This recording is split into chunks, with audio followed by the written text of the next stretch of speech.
This program is dedicated to the memory of Walt Disney. In 1971, his love for America inspired the creation of the Hall of Presidents, a place to celebrate the optimism and goodwill he saw at the heart of the American story. Walt's vision was to honor the nation by honoring the American presidency.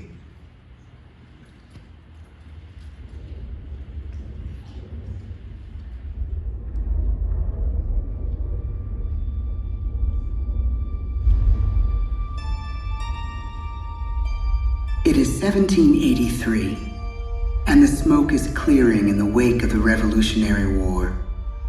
Over the course of 8 grinding years, General George Washington has led a force of shopkeepers, farmers, and Native American allies to victory over the greatest military power in the world.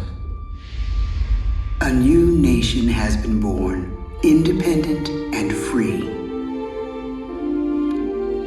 The founders must form a national government. In 1787, through months of passionate debate, they create a written constitution. For the country's highest office, they imagine something new in the history of the world. A leader not born to power like a king or queen. A leader who has not seized power through conquest. A leader not separate from the people, but elected by the people. From among the people. We, the people. This is a new idea, an American idea. The idea of a president.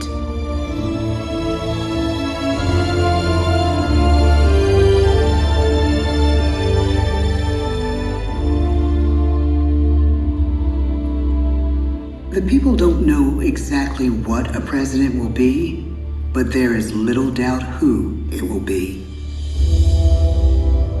George Washington's stature and bearing have marked him as a leader. His integrity has made him a great one. Washington knows that many generals who have led successful revolutions make themselves dictators or kings. Instead, he steps down from power and retires to his home, Mount Vernon. The world takes note, and George Washington becomes the symbol of American ideals. In the first presidential election, it's Washington by a landslide. The only doubt seems to be his own. He writes, "Integrity and firmness is all I can promise. Integrity and firmness is exactly what we need." Everything he does as president will set a model for his successors. His final act may be the most important of all.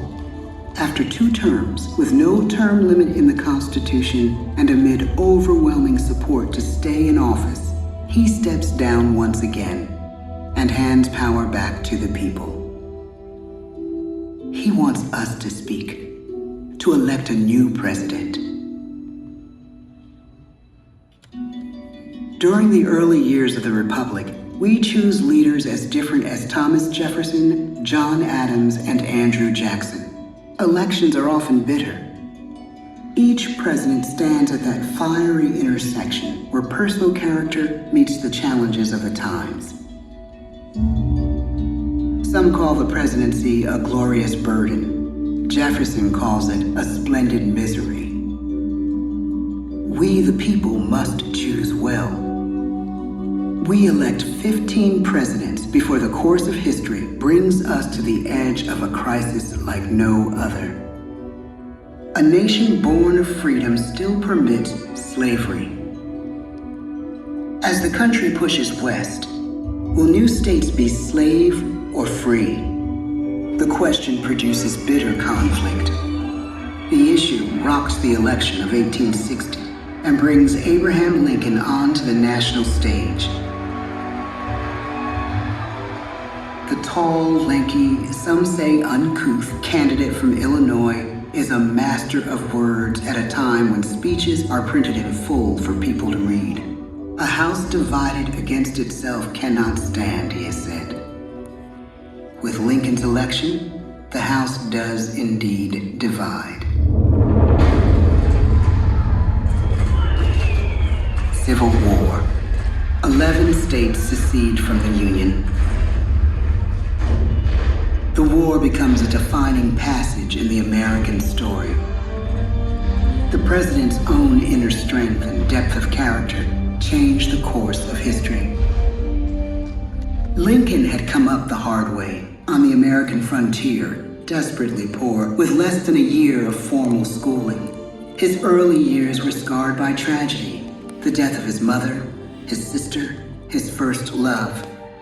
He struggles with depression, but never loses his determination to rise above it. He once said he's driven by a desire to leave the world a little better place for having lived in it. The war rages. Lincoln fights to preserve the Union and end slavery. Neither is a sure thing. At Gettysburg, Pennsylvania, 6 months after one of the bloodiest battles of the war, the president dedicates a cemetery to the thousands of soldiers who died there, in words we can never forget.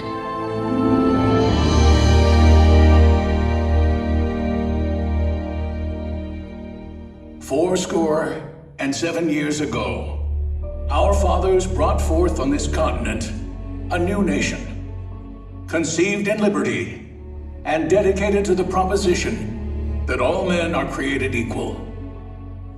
Now we are engaged in a great civil war, testing whether that nation or any nation, so conceived and so dedicated, can long endure.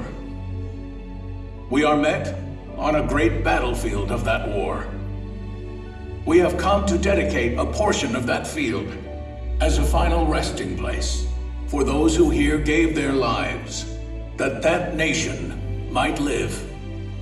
It is altogether fitting and proper that we should do this. But in a larger sense, we cannot dedicate, we cannot consecrate, we cannot hallow this ground. The brave men, living and dead, who struggled here, have consecrated it far above our poor power to add or detract. The world will little note, nor long remember what we say here, but it can never forget what they did here. It is for us, the living, rather, to be dedicated here to the unfinished work, which they who fought here have thus far so nobly advanced. It is rather for us to be here dedicated to the great task remaining before us, that from these honored dead, we take increased devotion to that cause for which they gave the last full measure of devotion. That we here highly resolve that these dead shall not have died in vain, that this nation, under God, shall have a new birth of freedom, and the government of the people, by the people, for the people, shall not perish from the earth. The blood of over 500,000 Americans is spilled in this Civil War. President Lincoln's enduring hope is to give true meaning to the sacrifices of so many, to lead us to that new birth of freedom. With the end of the war and the end of slavery, a new birth truly begins. As we roll toward the 20th century, settlers roll west on wagon wheels and railroads connect the nation coast to coast. Millions of immigrants pour in from Europe and Asia. Population doubles. Our economy triples. Our standing among nations rises. We need presidents who can lead both at home and abroad. At the same time, a young Theodore Roosevelt is retreating from New York politics and personal tragedy. The death of his wife and his mother on the same day in the same house. In the Badlands of North Dakota, he rethinks his life and the life of his country. He returns stronger in body and spirit. His renewed energy is just what his country needs.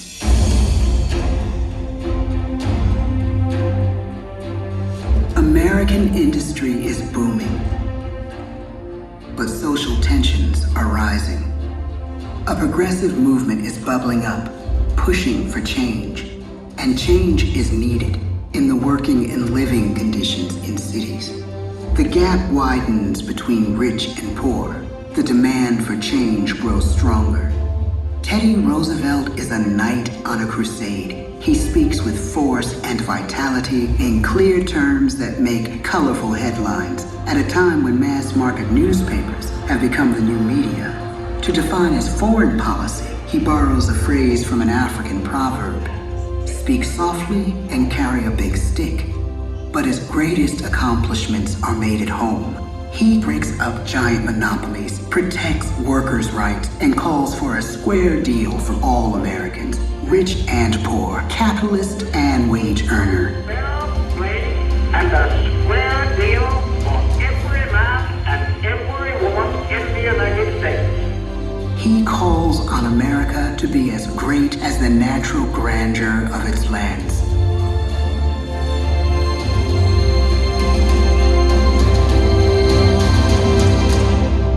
Keep your eyes on the stars and your feet on the ground, he tells us. And we do.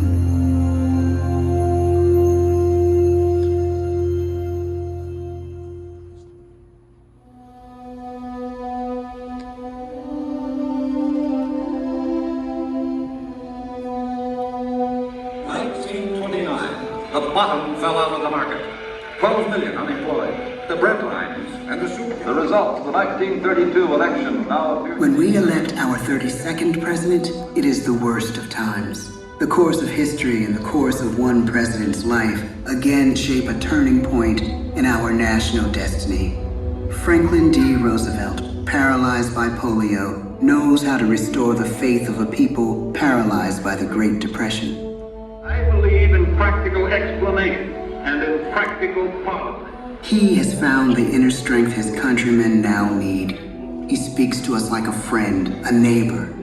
His optimism is contagious, his voice perfect for the latest breakthrough medium, radio. He calls us to believe we have nothing to fear but fear itself. And we do believe. Tonight's attacks on England are perhaps the most widespread of the war in the course of the day. But an even greater challenge dominates his final years in office: the Second World War.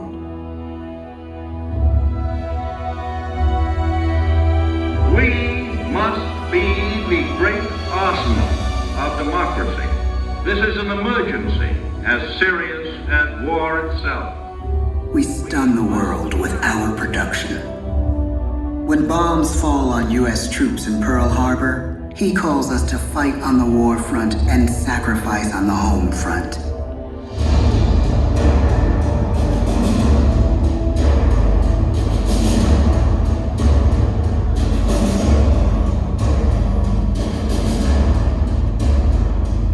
The harder the sacrifice, the more glorious the triumph. So spoke America in the year 1776. So speak Americans today. The world changes. The country changes. And yet, in one sense, what we need most from our presidents has never changed. A guiding vision that calls forth the best that America can be. Will outer space be developed for the benefit of all mankind? Or will it become another focus for the arms race? The choice is urgent, and it is ours to make.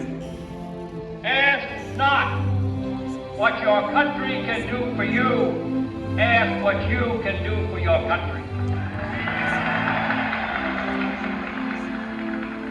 But really, it's all of us who must overcome the crippling legacy of bigotry and injustice. And we shall overcome.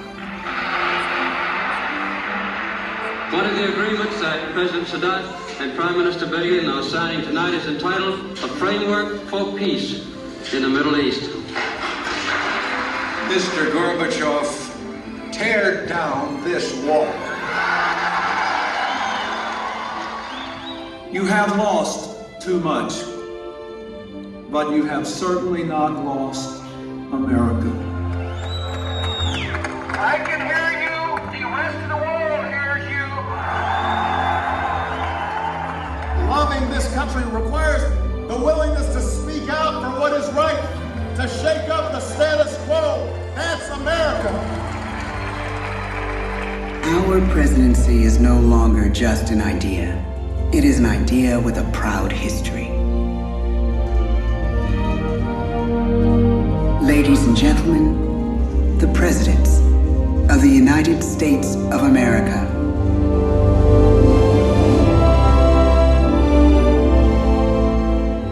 George Washington, John Adams, Thomas Jefferson, James Madison, James Monroe, John Quincy Adams, Andrew Jackson, Martin Van Buren, William Henry Harrison, John Tyler, James K. Polk, Zachary Taylor, Millard Fillmore, Franklin Pierce, James Buchanan, Abraham Lincoln, Andrew Johnson, Ulysses S. Grant, Rutherford B. Hayes, James A. Garfield, Chester A. Arthur, Grover Cleveland, Benjamin Harrison, William McKinley, Theodore Roosevelt, William Howard Taft, Woodrow Wilson, Warren G. Harding, Calvin Coolidge, Herbert Hoover,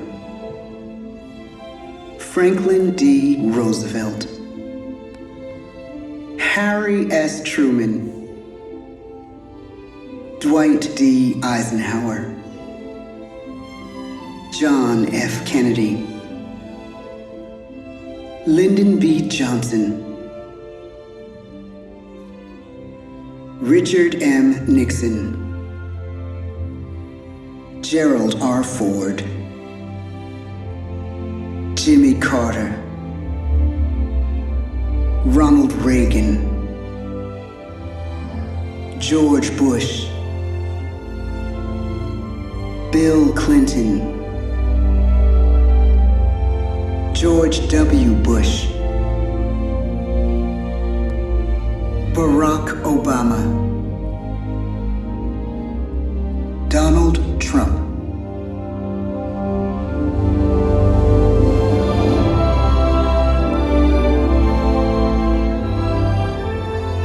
And now we come to the present. Once again, we place our trust in the idea of a president, as we have from the beginning.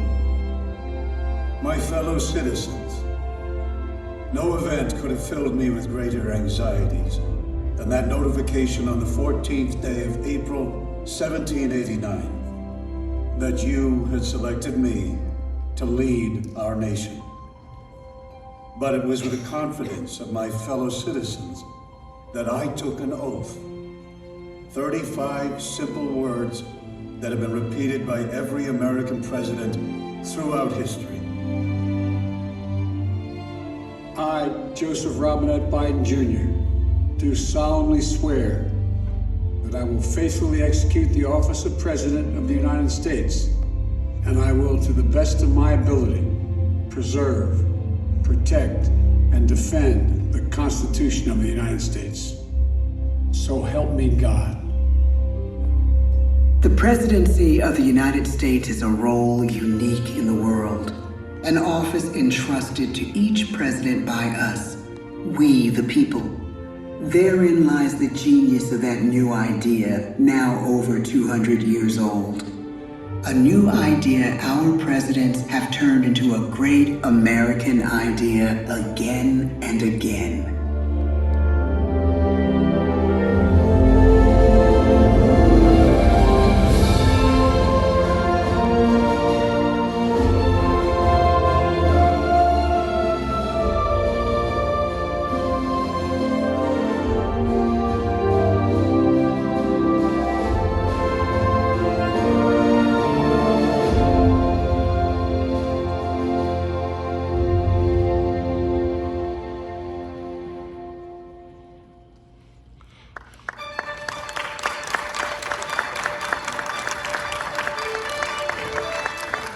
This concludes our presentation. At this time, please gather your personal belongings, take small children